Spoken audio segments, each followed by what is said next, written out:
Andrew Partridge from Michell Wool joins us for the Country Viewpoint program. Andrew, we're still chewing through a pretty big wool clip, and I guess the prices could be worse, couldn't they? They could, yeah. I think it's not a bad assumption. We could stop the phone report right from there. It's a lot of wool coming forward, as we keep saying, and still coming, pushing up around those 50,000 bale sales week in, week out, and China coming out of COVID and not so great appetite for wool. The market's actually holding up amazingly well. We've had a 10-cent drop in the indicator this week to 13.58, and 21 microns are sort of coming back to 14.50 now. They peaked about 15.50 a few weeks back, but look, it's all's reasonably well, I suppose you'd say.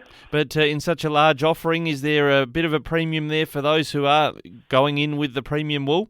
Yeah, certainly the fine wools. Yeah, so we could treat them a bit separately. With Europe, obviously the main buyer of the really well specified stuff. There's good premiums available, $1 and $2 clean for the stuff that's sort of over 40 NKTs, has a nice mid-break, good yield, low VMs. So, those things are certainly getting hunted for the European market, that's for sure.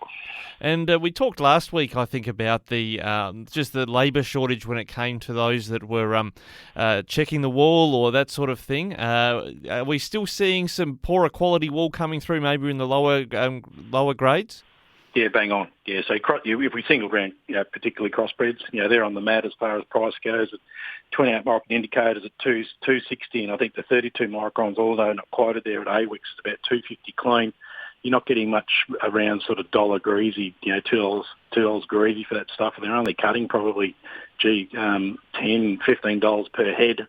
And then you look at a shearing cost in the sheds that, I think the contract rate is anywhere from $7 to $10 by the time you put in rouseabouts and wool classes and things. So not a lot of joy taking the fluff off crossbreds at the moment, no. No, not at all. Look, are we going to continue to see large offerings week in, week out? Are you expecting it's going to taper off sometime soon?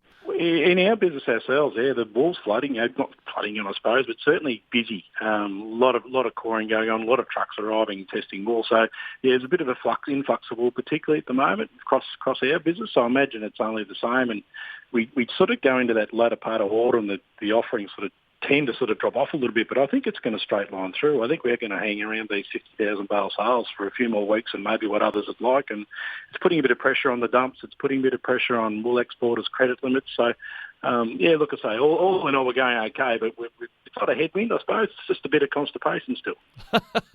There's a few ways to get that moving, but I guess there'll be a bit of constipation on the calendar as well. You've got a public holiday coming up in Melbourne. Is that going to have an impact on the market?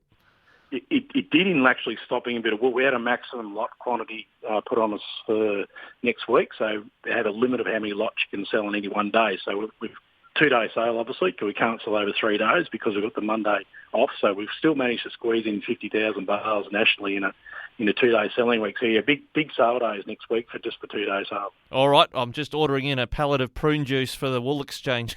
Get that constipation cleared. Andrew Partridge from Michell Wool, thanks so much. We look forward to some smoother movement next week. That's it. Thanks, Ricky.